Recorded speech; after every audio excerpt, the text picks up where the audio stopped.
You walk into a classroom, the door closes behind you, and an instructor is already waiting at the front. On the board behind him are 24 ranks, from the bottom of the military to a title almost nobody alive holds. He says by the end of this class, you'll know exactly which one you'd actually reach, and what life looks like at every step. Some of these take 6 months, others take 15 years. One of them, almost nobody in history has ever held. He picks up the chalk, taps the very first box, and says, "This is where everyone starts." No exceptions. Day 1, you don't have a rank yet, just a number and a haircut you didn't ask for. This is private, the lowest rank in the Army, and your only job is to survive 10 weeks of training. You'll learn to shoot, march, and make a bed so tight a coin bounces off it on about 4 hours of sleep. The pay is small, but here's what most people don't expect. Free housing, food, and healthcare start on day 1. Make it through, and in about 6 months, you get promoted automatically. No test required. Welcome to private second class. You didn't do anything special. Time just passed, and that's enough for this one.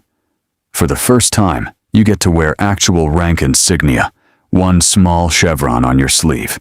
Your pay goes up slightly, and so does the expectation that you know what you're doing by now. This is also when most soldiers get their first real job assignment: mechanic, cook, medic, whatever their contract says. But the next rank is where things start to feel different, because now performance actually starts to matter. Private first class. 2 chevrons now, and this is the rank where most new soldiers spend the longest stretch of time. Training is over. You're at your permanent base now, and life finally starts to feel real. Wake up at 5, formation by 6, then a full day working your job: mechanic, medic, infantry, whatever you signed up for. Off duty, life looks surprisingly normal. Gym, barracks, maybe a car payment, maybe a relationship back home falling apart. To move up from here, you need 2 things: time and someone deciding you're ready to lead other people. Specialist. This is where a lot of soldiers who don't plan to stay long end up, and most of them are happy here. You're genuinely skilled at your job now, sometimes more skilled than the people technically above you. There's also a second version of this rank, called corporal, reserved for soldiers on the leadership track. Same pay. Very different path. This is the quiet fork in the road. One path stays an expert, the other heads toward leading people. The next rank changes everything, because it's the first time people have to call you sergeant. Sergeant. This is the moment you stop being told what to do and start telling other people what to do. You now lead a small team, usually 4 to 10 soldiers, and if they mess up, that's on you too. This is widely considered the hardest jump in the entire Army, because suddenly you're responsible for people's lives and careers. Your pay jumps noticeably here, often crossing into territory comparable to entry-level civilian management jobs. A lot of soldiers either thrive at this rank or realize the military isn't for them. There's not much middle ground. Get through this, and the next rank means you're not just leading a team anymore. You're shaping how the whole team operates. Staff sergeant. You're now a section leader, responsible for training, discipline, and the well-being of everyone under you. Paperwork enters your life in a big way. Evaluations, schedules, and more meetings than you ever imagined wearing a uniform. You're also the bridge between the soldiers doing the work and the officers planning the mission, translating in both directions. Most soldiers who reach this point have already spent 6 to 8 years in. This isn't a quick career anymore. The next rank is where your job stops being about doing the work yourself at all. Sergeant First Class. You're now a platoon sergeant, second in command of up to 40 soldiers. Your role flips completely. You're no longer judged on how well you do the job, but on how well everyone under you does it. This is also where soldiers can move into specialized roles: recruiting, training other leaders, running entire schools. The pay here can rival mid-level civilian managers, with full benefits most civilians don't get.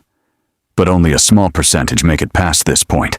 The next rank is where things get very selective. Master Sergeant, or First Sergeant, if you're running an entire company. This is senior leadership now. No more pretending you're just one of the soldiers.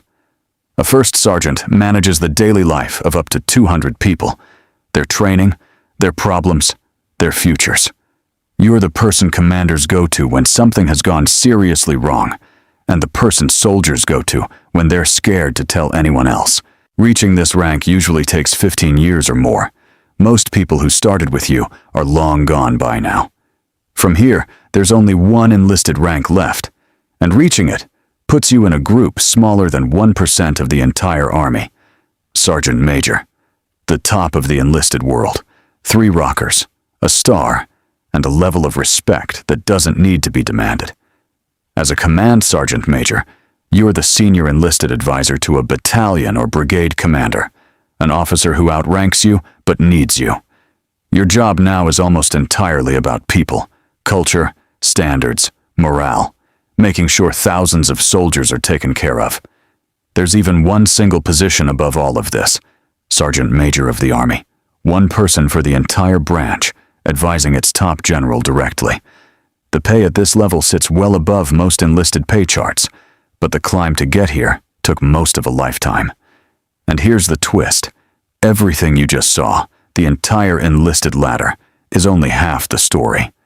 There's a second path that runs alongside this one, and it starts the moment someone signs different paperwork on day 1.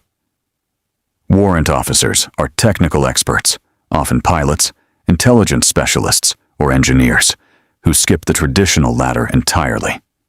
A warrant officer. One starts here, focused purely on mastering one highly technical skill that can take years just to qualify for. As you move through Chief Warrant Officer ranks 2 through 5, you become one of the hardest people in the Army to replace.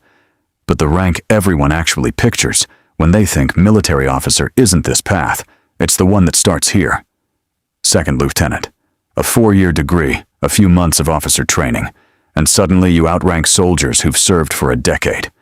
This is, by most accounts, the hardest officer rank. You have authority on paper, but zero real experience. You're put in charge of a platoon, and the sergeant standing next to you has done this job longer than you've been an adult. Smart lieutenants learn fast. Listen to your sergeants, or you will fail, quietly and quickly. Survive about 18 months of mistakes, and you move up, and the gap between you and your sergeant starts to close. First Lieutenant. More confidence, more competence, and often second in command of an entire company alongside a captain. You're trusted with bigger pieces of the mission now, supplies, training plans, real decisions that affect real people. This rank is often described as the most enjoyable for young officers, real responsibility, without the full weight of command yet. But the next rank is where the Army starts deciding who has what it takes to actually run things. Captain. You now command an entire company, up to 200 soldiers, as the person responsible for everything that happens to them. Budgets, equipment, training schedules, and personal problems all land on your desk every single day. Most officers spend several years here, and it's often considered the most demanding rank in terms of sheer workload. Make it through, and the next rank moves you out of daily command and into planning the bigger picture. Major. You're now a staff officer at battalion level, planning operations rather than running them day to day. This is also the first major filter. Not every captain becomes a major, and the selection gets noticeably harder from here. Your decisions now affect thousands of soldiers indirectly, even if you rarely meet most of them. The next rank is where command comes back, but on a much bigger scale than before. Lieutenant Colonel. If selected for command, you now lead an entire battalion, up to 1,000 soldiers. Every decision you make ripples through hundreds of careers and families, often without those people ever meeting you. This rank is widely seen as the true test of whether someone becomes a senior leader or quietly moves on. Only a small fraction continue past this point, and the next rank is where things become genuinely rare. Colonel. Command of a brigade, thousands of soldiers, and responsibilities that look more like running a small city than a military unit. At this level, you're regularly briefing generals, coordinating with other branches, and shaping decisions that take years to play out. Less than 10% of officers who started as lieutenants ever reach this point. Beyond colonel, the title changes entirely, and so does everything else. Brigadier General and Major General. You're now wearing stars, commanding divisions of 10,000 or more, and reporting directly to the Pentagon. Less than 0.5% of everyone who ever enlisted or commissioned will ever stand here. Daily life now looks less like the military most people picture, and more like running a massive organization, strategy, meetings, global coordination. And above this, there are only a handful of people in the entire United States. Lieutenant General and General. 4 stars. There are only a small number of these positions in the entire Army at any given time. These are the people advising the Secretary of Defense and the President directly on how the Army operates worldwide. IMG, to reach this point from private, took on average well over 30 years, and most people who started never get close. But there's one rank above even this, and it's almost never used. General of the Army, 5 stars, historically reserved for wartime and currently not held by anyone. Only a handful of people in American history have ever worn this rank, names most people only recognize from history books. So, out of everyone who starts at private, the odds of ever reaching the very top are smaller than almost any career path in the country. And that's the entire ladder. 24 steps, 30 years, and one decision on day one that quietly shapes the rest of someone's life. So if you had to guess, which one of these would you actually reach? Drop your answer in the comments, and if you got something out of this, tap that like button. It genuinely helps this channel grow. Subscribe if you want more videos like this, breaking down careers, ranks, and systems most people never get explained clearly. There's a lot more of this world we didn't even get to in this one. Thanks for watching, and see you in the next one.